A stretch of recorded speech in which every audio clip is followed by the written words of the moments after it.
بسم الله الرحمن الرحيم.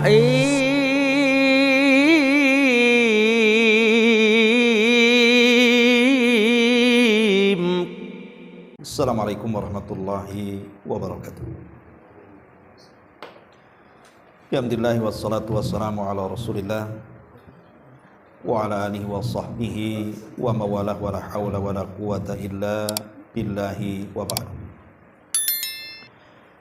Kita lanjutkan kembali kajian kita, masih membahas kitab Bahjatul Abrar,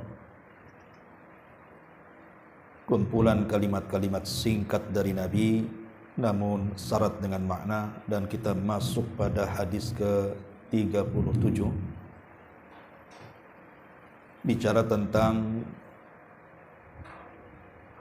jual beli di atas keberkahan. Baik, kita akan baca hadisnya baru kita jelaskan. An Hakim ibni Hizamin radhiyallahu anhu qala qala Rasulullah sallallahu alaihi wasallam al-bayyi'ani bil khiyari ma lam yatafarraqa fa in sadaqa wa bayyana burika lahuma fi bai'ihima wa in kadzaba wa katama muhiqat barakatu bai'ihima, muttafaqun alaih. Dari sahabat Hakim bin Hizam radhiyallahu an, beliau berkata, Nabi sallallahu alaihi wasallam bersabda, dua orang yang sedang melakukan transaksi jual beli memiliki hak khiyar. Maksud hak khiyar adalah pilihan untuk melanjutkan atau membatalkan jual beli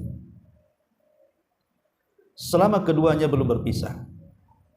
Jika keduanya memang jujur antara penjual dan pembeli, bukan hanya jujur tetapi juga menjelaskan barang-barang yang akan dijualnya, maka keduanya pasti akan diberkahi Allah dalam jual belinya.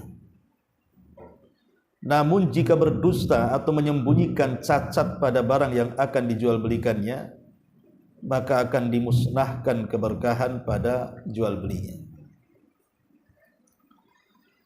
Ma'asyiral muslimat yang dimuliakan Allah Azza wa Jalla, hadis ini salah satu hadis yang menunjukkan tentang prinsip dan pokok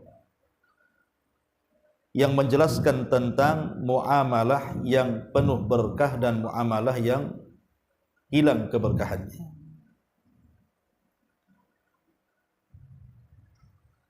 Ma'asyiral muslimat yang dimuliakan Allah Azza wa Jalla, sebelum kita jelaskan hadis ini, kita akan menjelaskan sedikit tentang adab-adab yang berkaitan dengan jual beli. Yang pertama, tentu as-sidqu fil muamalati. Sebagaimana hadis ini, bahwa kita harus jujur di dalam bermuamalah. Dan keutamaan orang yang jujur ketika bermuamalah itu, mereka akan dikumpulkan bersama para nabi, para siddiqin dan para syuhada. Sebagaimana hadis Nabi SAW yang dikeluarkan Imam Tirmidzi, at-tajir as-saduq al-amin ma'an nabiyyina was-siddiqina wasyuhada. Pedagang yang jujur lagi amanah, maka mereka akan dikumpulkan bersama para nabi, para siddiqin dan para syuhada. Maka dari sini jangan sampai dalam jual beli itu ada kedustaan, ada penipuan, ada kecurangan. Karena Abu Hurairah radhiyallahu anhu pernah menceritakan tentang perjalanan Nabi sallallahu alaihi wasallam ketika melintasi sebuah pasar. Ketika Nabi sallallahu alaihi wasallam melihat ada setumpuk gandum, Nabi memasukkan tangannya ke dalam tumpukan gandum itu. Tiba-tiba Nabi merasakan aneh karena di atasnya kering tapi di bawahnya basah.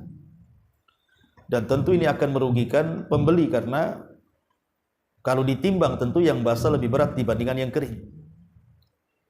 Makanya Nabi SAW bertanya, "Ma hadza ya sahibat ta'am?" Kok aneh ini barang jualanmu ini? Kenapa di atas kering di bawah pula basah?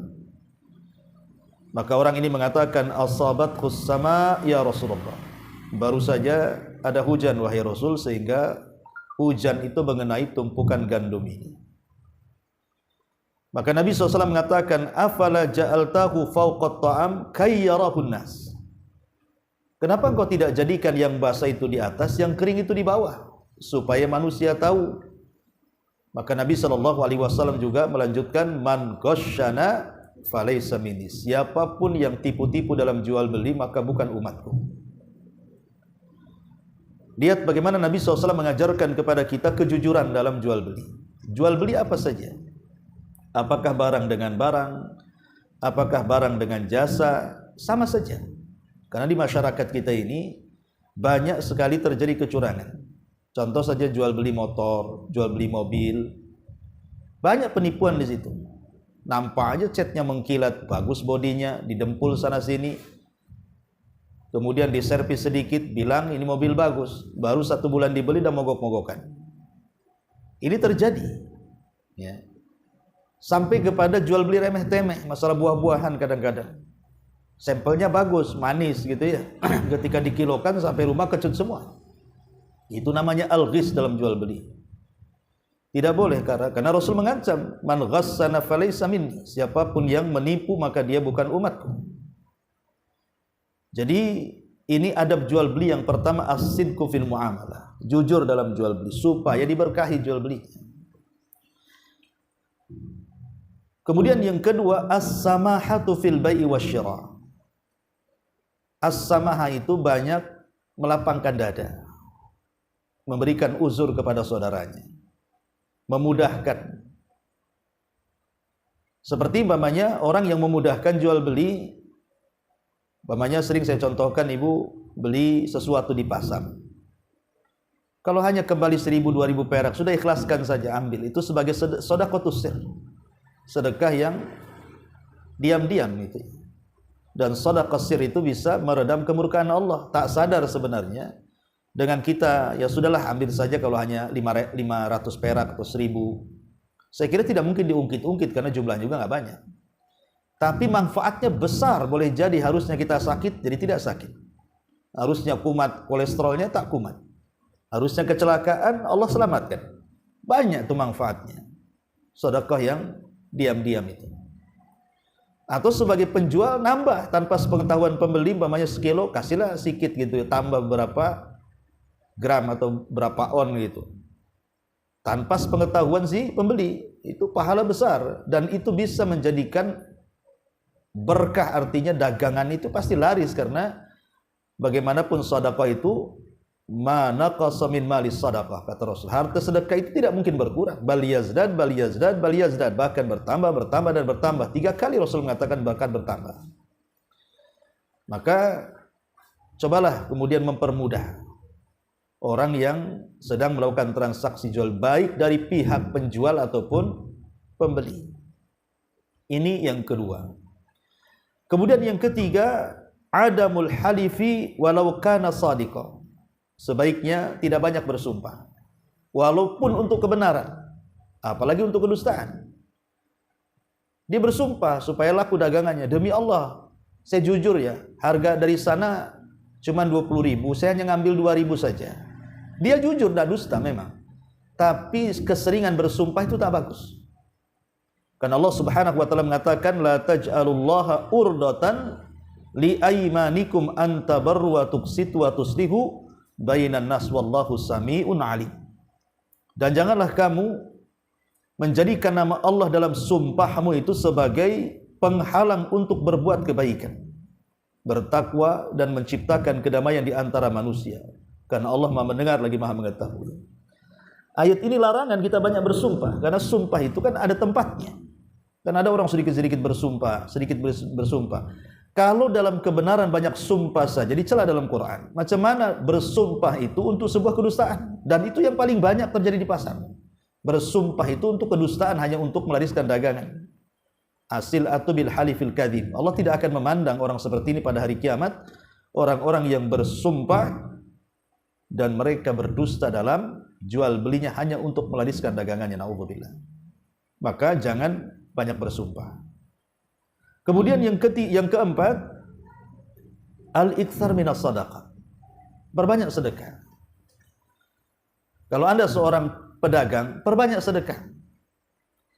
Supaya sedekah yang kita lakukan itu, baik pembeli atau penjual, baik sedekahnya pembeli kepada penjual atau sedekahnya penjual kepada pembeli dengan melebihkan, ini bisa menggugurkan banyak dosa saat transaksi jual beli.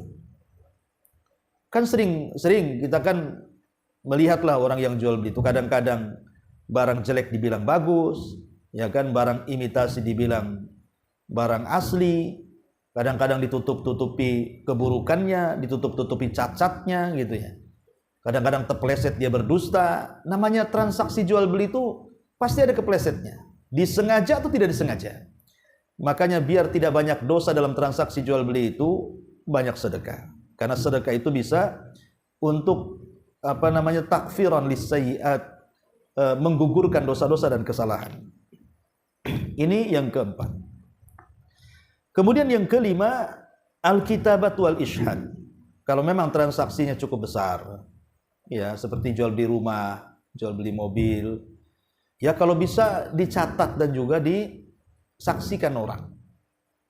Sehingga kalau seandainya nih, umpamanya sudah terjadi transaksi jual beli, tahu-tahu dia melakukan penipuan, ketika dicatat dan ada saksi, kita bisa perkarakan. Itu saksinya, ini tulisannya. Ya, makanya banyak orang yang kemudian terzolimi gara-gara dua perkara ini tidak ada. Kadang-kadang orang bisa mengelak, mana saksinya katanya, mana perjanjiannya, tak ada kok gitu. Orang bisa mengelak gitu, terutama dalam hutang piutang. Makanya penting ada catatan dan juga ada saksi itu, sebab kalau ada konflik di antara penjual dan pembeli itu bisa dipertanggungjawabkan karena ada saksi dan tulisan. Ya. Ini juga penting. Yang nomor 5. Yang nomor 6, an yuhibba li akhihi ma yuhibbu li nafsi fi kulli syai'. Cobalah kita tanamkan kecintaan kepada saudara kita ini sama dengan kecintaan kepada kita, karena itu salah satu kesempurnaan iman masalahnya. Nabi mengatakan la yu'minu ahadukum hatta yuhibba li akhihi ma yuhibbu li nafsi. Bahwa tidak dinyatakan sempurna imannya seseorang itu sampai dia mencintai saudaranya seperti mencintai dirinya sendiri. Coba kalau seandainya Anda ini selaku pembeli, kemudian kita menawar sampai dia nggak dapat untung, ya. Seandainya kita yang di posisi penjual macam mana? Atau umpamanya Anda penjual, ditinggikan untungnya, ya, ditinggikan, mentang-mentang tidak ada barang yang menjual kecuali dia, sengaja ditinggikan. Atau memang sengaja dia menimbun barang itu, sekali dikeluarkan dia dinaikkan. Dan itu banyak terjadi. Contoh memang orang jual beli gas tuh, bukan Bu? Gas itu kalau langka itu bisa naik tuh. Ya, macam-macam tuh, ada yang belasan, ada yang puluhan harganya. Kalau lagi banyak ya harganya oke lah standar, tapi ketika kelangkaan itu kadang-kadang dimahalkan itu. Lah bagaimana posisi penjual ini? Rasakan kalau dia menjadi posisi pembeli.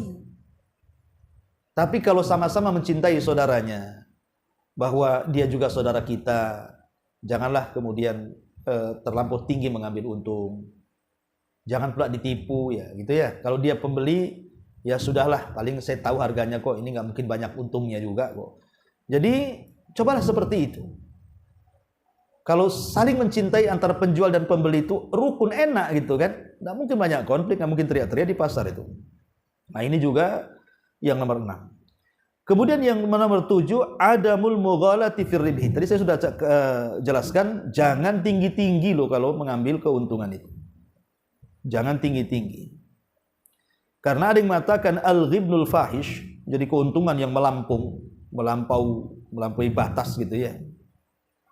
Jadi keuntungan yang melampaui batas itu, ini akan terjadi banyak masalah. Contoh umpamanya nih, saya beli sesuatu sama ibu mahal, kata ibu memang segitu barangnya. Ketika kemudian depan orang ada barang yang sama rupanya harganya jauh di bawah itu, tuh nyesel rasanya kita ini. Kenapa lah beli sama dia? Itu kan jadinya begitu, Bu. Ya. Terkadang kemudian kita pula dilaknat dia, didoakan buruk dia, wow dia menipu macam-macam kan jadinya. beli itu. Karena tadi kadang-kadang melampaui batas gitu keuntungannya. Ya sebenarnya sih tidak ada masalah. Kemudian sesuai kan gitu. Tapi ada yang melampau lah kadang-kadang menjual harga. Kemudian juga yang nomor 8, hindari kecurangan seperti mengurang-urang takaran, timbangan, meteran. Karena itu diancam dalam surah Al-Mutaffifin itu sampai turun ayat langsung, wailun lil mutaffifin. Neraka wail bagi orang-orang yang curang dalam dagang. Makanya diperlukan ketakwaan. Jadi seorang penjual atau pembeli itu juga harus bertakwa kepada Allah, takut kepada Allah Azza wa Jalla. Supaya ketika punya takut itu tidak mungkin dia curang. Baik penjual ataupun pembeli. Karena ada ketakwaan dalam hatinya. Termasuk juga yang nomor 9 adalah al-iltizam bil uhud wal uqud wal wafa. Jadi kalau kita sudah melakukan transaksi jual beli, kemudian ada perjanjian di situ. Jangan dibatalkan perjanjian yang sudah sah. Karena al-muslim ala syurutim, seorang muslim itu di atas syarat-syarat yang ditentukan. Nabi pernah satu hari membeli kuda. Jadi orang Badui ini punya kuda. Rasul ingin membelinya. Kemudian kata Nabi SAW, datangkan kudamu besok, uangku pun akan kusiapkan besok. Deal, akhirnya terjadi transaksi. Tinggal besok bayar, kemudian barangnya diterima. Keesokan hari Nabi SAW menunggu orang itu, rupanya tak datang. Rupanya kuda dia pula dijual ke orang lain, lebih tinggi harganya dibandingkan harga yang sudah ditawar oleh Nabi SAW. Ketika berjumpa kata Rasul, mana kudamu? Dia bilang, kudaku sudah terjual sama orang. Kata Nabi, lah bukankah kita sudah transaksi kemarin bahwa kudamu akan dijual kepadaku? Apa kata orang Badui ini? Mana ada aku berjanji katanya. Enggak ada tuh katanya. Mengingkari dia. Sampai akhirnya ada seorang sahabat yang mau bersaksi. Nah ini kan terjadi di zaman Nabi SAW. Jadi kalau seandainya kita sudah melakukan perjanjian, ya jangan diingkari. Nah, ini yang nomor 10. Kemudian juga di antara adab jual beli adalah jangan sampai memperjualbelikan barang-barang yang diharamkan. Barang-barang syubhat, barang-barang haram itu tidak boleh. Arak, minuman keras, ya kan? Tidak boleh dijual. Babi, daging anjing atau apalah namanya yang syarat zat itu haram dimakan. Ya, jadi tidak boleh memperjualbelikan atau alat-alat yang menjurus kepada yang diharamkan dan melalaikan. Termasuk juga di antara adab jual beli adalah kalau bisa seorang pembeli atau penjual itu kalau sudah datang waktu azan ya janganlah diteruskan. Kalau sudah umpamanya pas adzan duhur gitu ya, berhenti dulu sholat. Nggak akan rugi tuh. Sholat itu tidak mencapai setengah jam kok. Sholat duhur itu 4 rakaat itu ya paling top ya 10 menit kan itu ya. Jadi kalau bisa mendengar azan tuh berhenti, jangan ada transaksi. Karena tidak akan berkah jual belinya. Dia mendahului Allah dan Rasulnya. Dia lebih mencintai perniagaan dibandingkan Allah dan Rasulnya. Maka sebaiknya kalau transaksi kemudian mendengar suara azan berhenti, ya supaya jangan sampai kemudian kita lebih mendahulukan dunia dibandingkan akhirat, naudzubillah. Kemudian juga di antara adab jual beli adalah adanya keikhlasan niat. Keikhlasan niat bahwa kalau seorang penjual atau pembeli ini, anggaplah penjual, dia memang dari rumah itu ingin jualan. Kemudian dia memang ikhlas ingin mencari yang halal untuk keluarganya. Maka insya Allah diberkahi itu. Tapi kalau di rumahnya otaknya itu cuma dipenuhi untung, nggak peduli halal haram, nggak akan berkah. Karena tidak ada keikhlasan dalam mencari maisha. Makanya keikhlasan itu penting supaya ketika mau nipu nih, mau mengurangi takaran, tak jadi. Ini nih uang haram, dimakan anak istri saya, dimakan keluarga saya, nggak bisa. Mau nipu tak jadi. Nah, ini nanti saya dapat uang haram, nggak berkah juga. Ini kalau ada keikhlasan niat dalam hatinya, insya Allah, ya, maka dia akan diberkahi keluarganya. Tetapi Rasul mengatakan, kullu lahmin nabatat min haram fannaru aulabi. Siapapun yang dibesarkan dari benda-benda yang diharamkan, maka neraka tempatnya, kata Rasul. Nah, termasuk juga dari adab jual beli adalah perbanyak zikir. Baik yang penjual gitu di pasar gitu kan. Ya di sela-sela tidak ada yang beli, kan bisa lisannya mengucapkan zikrullah, subhanallah, alhamdulillah, wala ilaha illallah, Allahu akbar, atau zikir-zikir yang lain, atau mungkin baca Quran. dari hafalannya. Jadi banyak kegiatan yang kemudian di pasar itu nanti kalau banyak berzikir, keuntungannya dapat dua tuh. Pertama, keuntungan dari jual belinya dia dapat dunianya, dengan zikirnya dia dapat akhiratnya. Jadi sekali duduk dapat dua kebaikan, dunia dan akhirat. Ya, jadi dan ingat bahwa kalau baik akhiratnya pasti dunia akan baik. Tapi kalau jelek akhiratnya, dunia pun akan jelek bagi dia. Karena hanya orang-orang yang curang dalam berniaga itu karena mereka tidak takut saja kepada Allah Subhanahu wa taala, ya.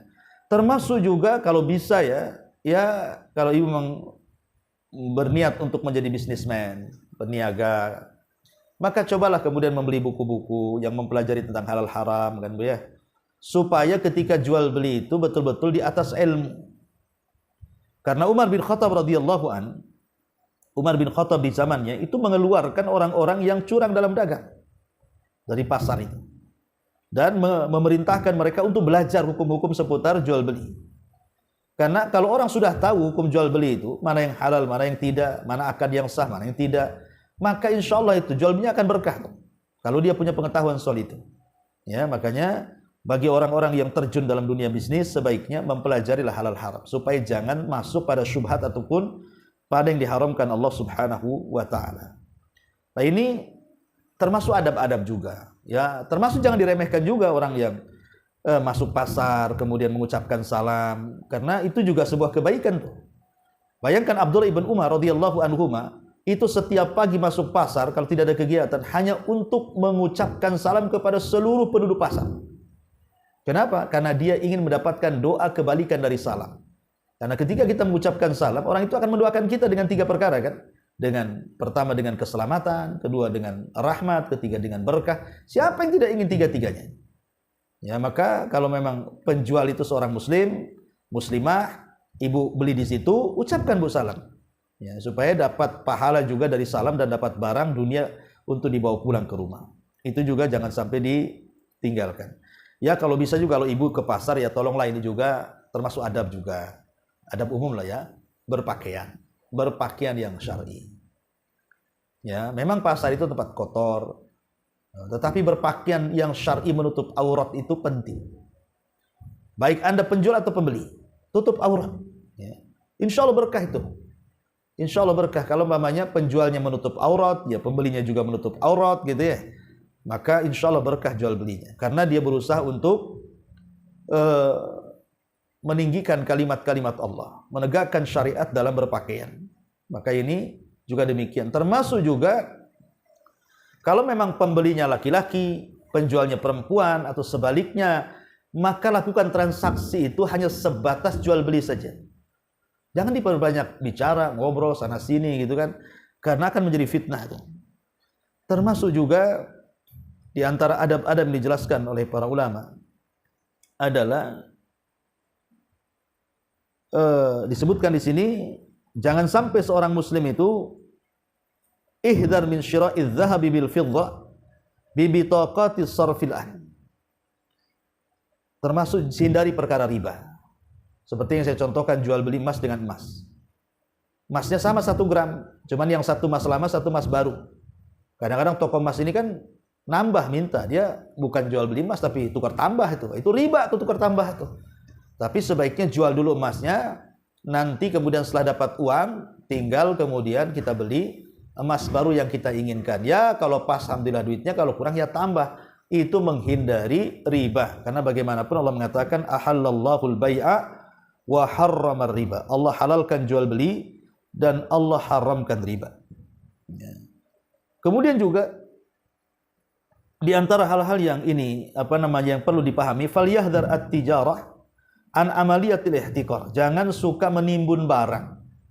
Ya, jangan suka menimbun-nimbun barang, karena ini kan merugikan orang. Umpamanya ini gas sengaja ditimbun banyak-banyak supaya ketika kelangkaan kita keluarkan dan kita bisa kasih harga mahal. Enggak boleh, ini haram, mendolimi orang. Dan itu kebanyakan begitu di masyarakat kan. Mereka tidak sadar karena hasil yang mereka dapat dari menaikkan harga di atas rata-rata karena menimbun itu hal-hal yang diharamkan dalam transaksi jual beli. Jadi tidak boleh, ya kan? Kemudian juga seorang penjual, ya biar berkah lagi gitu kan. Ya sebaiknya di warungnya jangan di setel musik, style-style murotal atau mungkin ceramah-ceramah gitu kan, supaya sekalian dakwah juga di pasar itu. Ini musik dikencang-kencangin, kadang-kadang antara penjual dengan pembeli ngomong apa, kadang-kadang nggak bisa dengar juga. Akhirnya teriak-teriak, padahal teriak di pasar itu dilarang tuh. Gara-gara kekencangan musik kan, dilarang teriak-teriak di pasar itu, nggak boleh, ada larangannya. Ya itu gara-gara kencang-kencang musik itu. Atau sama sekali nggak ada musik kan lebih selamat juga. Jadi itu juga yang harus dipahami. Termasuk juga jangan melakukan pencurian, baik secara diam-diam, ya, tatfif gitu ya, ataupun secara terang-terangan. Artinya banyak ya adab-adab jual beli yang disebutkan oleh para ulama. Ini diantara adab-adabnya kalau kita lakukan banyak sebenarnya, insya Allah jual beli kita itu akan diberkahi oleh Allah Subhanahu wa Ta'ala. Taib, kita masuk pada hadisnya. Jadi di sini Nabi SAW mengatakan dari Hakim bin Hizam, beliau berkata, Rasulullah SAW bersabda, 2 orang yang sedang melakukan jual beli memiliki hak khiyar. Memiliki hak khiyar, maksudnya hak khiyar itu pilihan untuk melanjutkan atau membatalkan transaksi. Jadi umpamanya saya transaksi dengan ibu dalam rangka jual beli motor. Motor ibu mau dijual ke saya, kemudian saya setuju mau jual. Lah ketika berjumpa itu, saya kan pengen juga nengok barangnya seperti apa. Kadang-kadang saya datangkan tukang bengkel supaya jelas ini motornya masalah atau tidak gitu ya. Masih bagus nggak mesinnya, masih bagus nggak bodinya. Pokoknya dicek dulu. Ya, dicek dulu. Nanti kalau sudah mungkin sejam dicek, itulah kadang-kadang orang tak jadi dengan harga tinggi barang jelek umpamanya. Kemudian dia tak jadi. Ya, ataupun mungkin dia jadi, tapi terkadang karena kurang teliti akhirnya menyesal dia. Lah itulah perlunya ada jangka. Jadi kalau ibu ini mau jual sesuatu, ibu ngomong sama yang mau beli, tengok dulu lah barangnya, nanti kau menyesal pula kan gitu. Ya, atau umpamanya ibu mau nyewakan rumah nih, ya kasih hak khiyar dia. Umpamanya kita kasih waktu 2 hari untuk nengok-nengok rumah kita, nengok-nengok kos-kosan kita, umpamanya kan, tengok dulu. Nah, nanti udah 2 hari kita tanya cocok tidak? Oh cocok. Harganya berapa bu? Oh per bulan 1 juta. Ah enggak bisa ini. Tolonglah kurangi. Ya udah berapa? 800 deal. Oke, nah, bayar. Itu enak tuh kayak gitu tuh. Ya, ini enggak di iklannya di Facebooknya. Kadang-kadang cuma depan rumahnya aja itu dipoto tuh. Kemudian rumah ini disewakan. Tiba-tiba ada yang nyewa. Berapa 1,5 juta? Sudah dibayar, masuk rumah rusak semua. Hujan, bocor, panas, kepanasan. Akhirnya nyesel. Kalau tahu gini sebulan saja saya. Nah itulah pentingnya ada hak khiyar di sini. Kasih kesempatan antara penjual dan pembeli untuk meneruskan atau untuk membatalkan. Supaya jangan ada penyesalan nanti di belakangnya. Itu indahnya Islam sebenarnya itu. Ya, tapi ini kan enggak. Kadang-kadang begini bu, kalau tidak ada khiyar ini. Kita beli barang nih, ketemu. Nengok di Facebook sesaat. Kemudian ketemu nengok barangnya sesaat. Kemudian ibu bilang ada cacatnya. Akhirnya saya beli. Setelah seminggu saya pakai ada cacatnya. Sebenarnya transaksi itu tidak sah, bisa dikembalikan karena ada penipuan di dalamnya tuh. Tapi kadang-kadang kan ibu tak mau juga kan dikembalikan barangnya karena sudah nerima duitnya. Paling ibu marah-marah, udah dikasih, nggak ada lagi. Kan saya sudah jual sama kamu. Nah, kadang-kadang yang seperti itulah karena tidak ada hak khiyar tadi. Waktu untuk melihat barang-barang sehingga antara penjual dan pembeli itu ada pilihan apakah dilanjutkan jual belinya atau tidak. Nah, ini penting namanya hak khiyar ini. Ya, dalam jual beli. Kemudian Nabi SAW mengatakan, fa in sadaqa wa bayyana. Kalau seandainya antara penjual dan pembeli itu memang dua-duanya jujur. Dua-duanya jujur. Bukan hanya jujur, dua-duanya terbuka. Ya. Kemudian terjadi transaksi jual beli, maka jual beli seperti ini akan diberkahi. Jual beli seperti ini akan diberkahi. Karena apa? Memenuhi syarat dapat berkah. Pertama jujur, yang kedua terus terang. Menjelaskan cacatnya barang. Ya, itu penting bu. Ibu jual apa saja, yang remeh-temeh, jual gorengan, jual apa semua, ya, yang kira-kira nampak ada cacatnya, cacat fisik dohirnya atau cacat fisik dalamnya, seperti makanan ini basi kah, sudah basi kah, expired kah, masih lama ke expirednya, kan makanan pun begitu juga harus dijelaskan. Nah, ini kadang-kadang makanan sudah expired masih aja dipajang di toko. Mungkin ibu punya toko kelontong lah, makanya bu perhatikan tuh expirednya kalau mau jual apa gitu ya. Takutnya pembeli itu dia percaya saja sama ibu, main beli. Lah itu berkenaan dengan obat-obatan atau apa namanya kan, jamu-jamuan ternyata sudah expired, minum mati dia. Kan masalah Bu, ibu yang disalahkan. Lah ini harus dipahami, harus ada kejujuran dan keterus-terangan tentang barang yang akan diperjualbelikan. Sebab kalau tidak, kata Rasul, wa in kadzaba, kalau seandainya dia berdusta. Jadi entah salah satu dari keduanya, entah keduanya berdusta, wa katama, dan menyembunyikan, cacat pula si barang itu, tidak mau dikasih tahu. Memang sengaja disembunyikan, dicet-cet baik-baik rumahnya, padahal keropos temboknya. Jadi plafon-plafonnya dicet-cet, padahal atasnya udah penuh dengan rayap. Menjual saja, berarti dia dusta. Wa katama, dan dia menyembunyikan. Apa yang terjadi? Muhiqat barakatu bai'ihima, dicabut berkahnya. Maksud dicabut berkahnya itu, walaupun ibu dapat duit banyak nih, hasil penjualan rumah, penjualan motor, penjualan mobil, penjualan tanah, tapi kalau dengan cara dusta, uang yang banyak di tangan itu tidak berkah. Kalau tidak berkah itu ya kayak uang hantu Bu, nggak jelas kemana habisnya. Tahu habis saja. Ya, tahu mungkin tiba-tiba sakit, akhirnya untuk berobat habis di situ. Tahu rumahnya kebakaran di rumah yang lainnya habis di situ. Tahu ada gempa, rumah dia roboh, habis di situ. Tahu anaknya kena narkoba, ditangkap polisi, habis pula nebus dia. Macam-macam Bu nanti. Namanya tidak berkah itu banyak masalah nantinya. Makanya di sini Rasul mengatakan kalau dia sampai berdusta atau menyembunyikan cacat, maka hilang berkah di antara keduanya. Naudzubillah. Ya. Ma'asyiral muslimat yang dimuliakan Allah Azza wa Jalla. Adapun yang bisa kita ambil dari faedah dari hadis ini, yang pertama ya, kita ringkas dari apa yang sudah saya jelaskan tentunya biar mudah ya. Yang pertama, bahwa dalam jual beli itu disyariatkan ada namanya hakul khiyar. Hak kita ini memilih untuk meneruskan atau membatalkan. Yang kedua, bahwa di dalam hadis ini juga bahwa hak khiyar itu apakah dibatasi waktunya atau tidak. Lihat dulu 1 jam lah, habis 1 jam cepat kamu tentukan hargamu. Kalau enggak begitu. Hak khiyar itu ada sebagian para ulama mengatakan 3 hari. Ya, boleh membatalkan atau boleh melanjutkan gitu ya. Ada yang mengatakan 3 hari. Tapi ada juga pendapat lain malah enggak ada batasnya gitu ya. Ini yang kedua. Yang ketiga, di antara faedahnya di sini, Imam Nawawi mengatakan fa inna khaira ahadihim al-akhar min qawlihi fi riwayati tsaniyati aw yukhayyar ahaduhum al-akhar fa in khayyara ahaduhum al-akhar fatabayya ala dzalika faqad wajaba al-bai'. Jadi riwayat yang lain mengatakan ada pilihan salah seorang dari keduanya. Jadi salah satu dari keduanya bisa membatalkan atau meneruskan. Maka ini jual belinya ya bisa diteruskan, bisa tidak kan itu.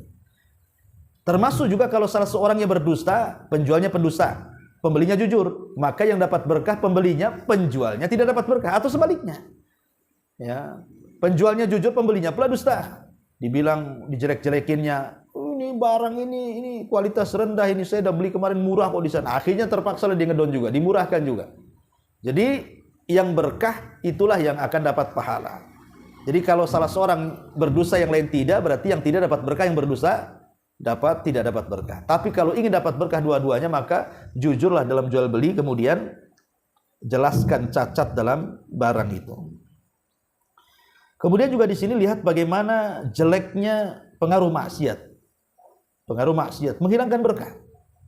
Ketika jual belinya dusta, tidak mau terus terang, akhirnya melakukan penipuan, itu kan maksiat. Lah maksiat itu pasti akhirnya merugikan dunia dan merugikan akhirat. Akhir maksiat itu khasirat dunia wal akhirah. Pasti akan merugikan akhirat, bukan hanya akhirat sebelumnya, dunia juga akan dirugikan dia. Kemudian juga dalam hadis ini juga pentingnya seseorang untuk melakukan 2 perkara dalam jual beli. Ini yang menonjol ya. Pertama, jujur. Yang kedua, jelaskan cacatnya. Ya, kalau sudah jujur menjelaskan cacatnya, kemudian terjadi transaksi, maka keduanya akan mendapatkan pahala dan berkah yang melimpah sepanjang hidup dia. Baik mungkin yang membeli, namanya saya membeli motor sama ibu, insya Allah motornya berkah, nggak akan mudah rusak. Atau ibu yang menerima uang dari saya, insya Allah berkah uangnya, tidak akan mudah hilang. Boleh jadi mungkin bertambah dengan usaha-usaha yang lainnya. Nah, ini harus dipahami Bu ya, supaya perniagaan kita itu tidak di atas kerugian tapi betul-betul di atas keberkahan Allah Subhanahu wa taala. Taib, ini sedikit dari syarah para ulama.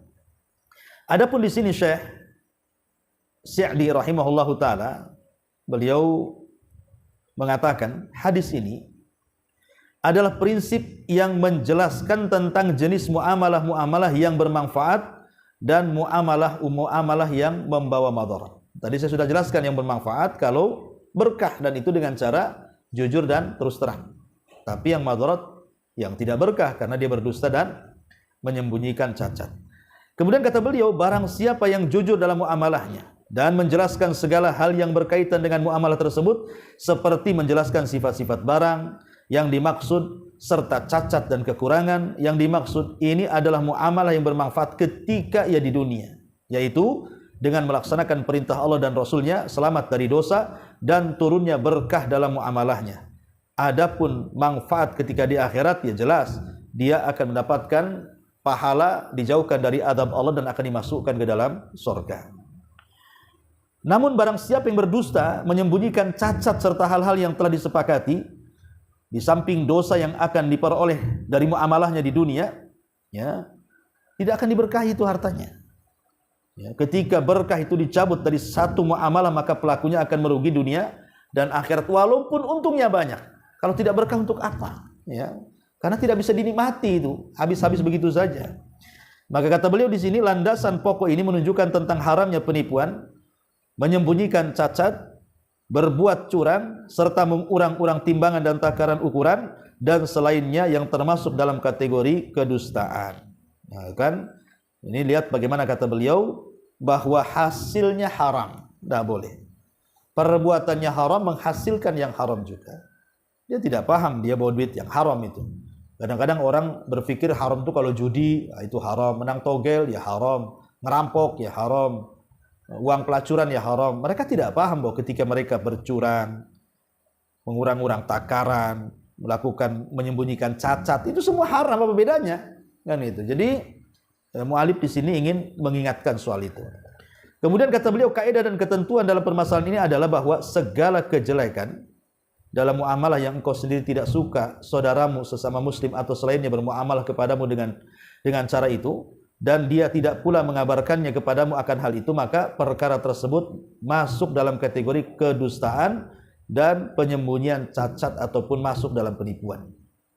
Lah, termasuk dalam hal ini adalah jual beli dengan sekian macamnya, seperti sewa menyewa, kerjasama, dan seluruh bentuk tukar menukar berikut waktu-waktunya dan perjanjian-perjanjiannya. Maka dalam semua jenis transaksi ini seorang hamba diharuskan untuk berlaku jujur, menjelaskan apa adanya, tidak boleh baginya untuk berdusta, apalagi sampai menyembunyikan cacat yang berhubungan dengan transaksi jual beli tersebut. Kemudian dalam hadis ini terdapat penetapan adanya khiyar majlis, hak memilih jadi atau tidak dalam jual beli. Masing-masing dari dua belah pihak yang melakukan transaksi jual beli mempunyai hak untuk memilih antara lanjut ataupun tidak, atau batal ataupun jadi, selama mereka masih berada di tempat majelis tersebut. Maka transaksi jual beli tersebut masih berlaku. Namun apabila keduanya telah berpisah, maka transaksi tersebut telah sah, dan setelah itu masing-masing pula tidak lagi memiliki hak untuk membatalkan, atau ya tidak lagi, sudah selesai jual belinya kan, kecuali dengan adanya sebab yang mengharuskan terjadi pembatalan seperti khiyar syarat. Ya, kalau memang ada syaratnya, pamai gini, nanti kalau sudah saya beli, nanti kalau ada cacatnya saya kembalikan ya. Kata penjual, iya, berarti itu namanya khiyar syarat. Nah, itu boleh dibalikan tuh. Tapi kalau tidak ngomong begitu, main beli saja, maka tidak bisa dikembalikan. Nyesel jadinya kan Bu. Nah, makanya teliti dulu barang-barang yang kira-kira harganya mahal sebelum dibeli. Jangan sampai nyesal di kemudian hari. Kecuali tadi ada khiyar syarat. Boleh kita syarati ketika akad itu. Baik, barangmu saya ambil, ini harganya, saya kasih uangnya, tapi saya akan lihat seminggu ini, kalau ada masalah saya balikan. Uangku kau balikan juga. Nah, itu namanya khiyar syarat. Makanya di sini hikmah adanya penetapan khiyar, yaitu transaksi jual beli, sedangkan kenyataannya banyak orang yang menyesal atas penjualan atau pembelian yang dilakukan. Maka dari hal itulah syariat menetapkan adanya hak memilih supaya jangan ada penyesalan. Inilah keterangan dari Syekh Sa'di rahimahullahu taala. Wallahu a'lam. Taib, sampai di sini Bu, silakan kalau ada yang mau bertanya. Jual beli tukar tambah itu ke dalam komoditi riba saja yang tak boleh. Komoditi riba itu kan terbatas, emas, perak, kurma, garam, gandum, itu saja.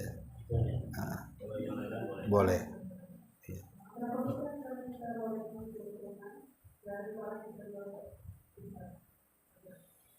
Bisa diulang? Berapa persenkah kita boleh mengambil keuntungan dari barang kita jual menurut syariat kita?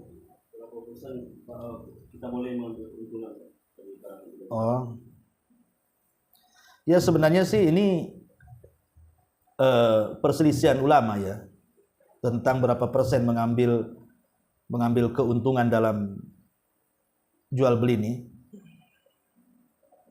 Ini masalah khilaf memang yang diperselisihkan. Ada yang mengatakan bahwa paling jangan sampai 100%.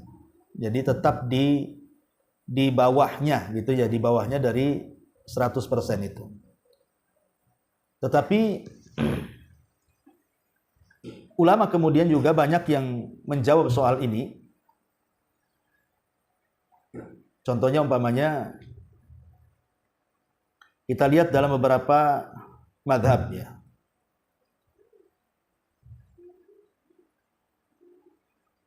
Pertama yang harus dipahami bahwa ketika Nabi SAW diajak oleh pamannya Abu Thalib pergi berdagang ke Syam, juga pernah berdagang sendiri membawa modal dari Khadijah. Jadi ketika di masa muda memang Rasul diajak pamannya, tetapi kan dicegat di tengah jalan tuh. Kemudian disuruh sama Buhairah Rahib suruh pulang karena masih kecil, takut dibunuh orang Yahudi kalau ketahuan dia seorang nabi. Ya. Maka ketika Rasul sudah dewasa di usia 20 tahunan, maka Rasul berangkat sendiri itu ke Syam. Berangkat sendiri ke Syam, kemudian berjual beli. Di situ memang tidak dijelaskan, ya, tidak dijelaskan Rasul mengambil berapa persen keuntungannya dalam sejarah itu kok. Yang jelas Rasul itu diuntungkan dengan jual beli dan tidak pernah rugi, sampai Khadijah itu merasa senang gitu. Belum pernah dia berjual beli mendapatkan keuntungan seperti itu. Tapi ada juga yang mengatakan bahwa paling tinggi keuntungan itu diambil 30% dari jual beli. 30% diambil dari jual beli. Tapi boleh, sebagian mata boleh di atas itu.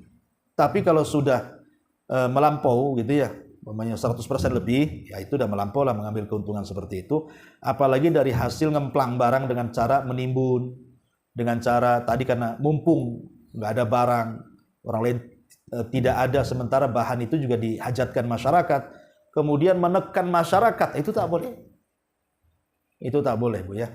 Jadi ya idealnya sih kalau mau ngambil keuntungan ambillah 30%, itu sudah banyak sebenarnya sih. Ya, itu sudah bagus lah kalau dapat keuntungan 30% itu sebenarnya gitu ya dari jagaan. Kadang-kadang orang jual beli itu cuman ya nggak sampai 0% ya keuntungan itu.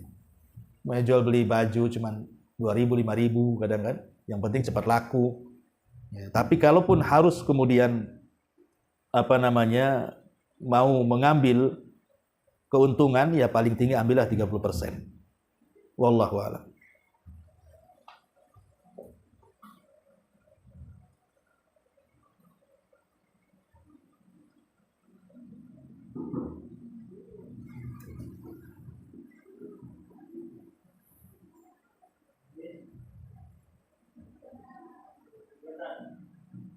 Nggak ada?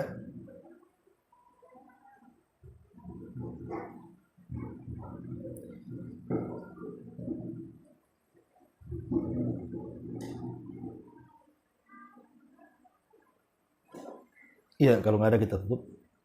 Subhanakallahumma bihamdika asyhadu an la ilaha illa anta astaghfiruka wa atubu ilaik.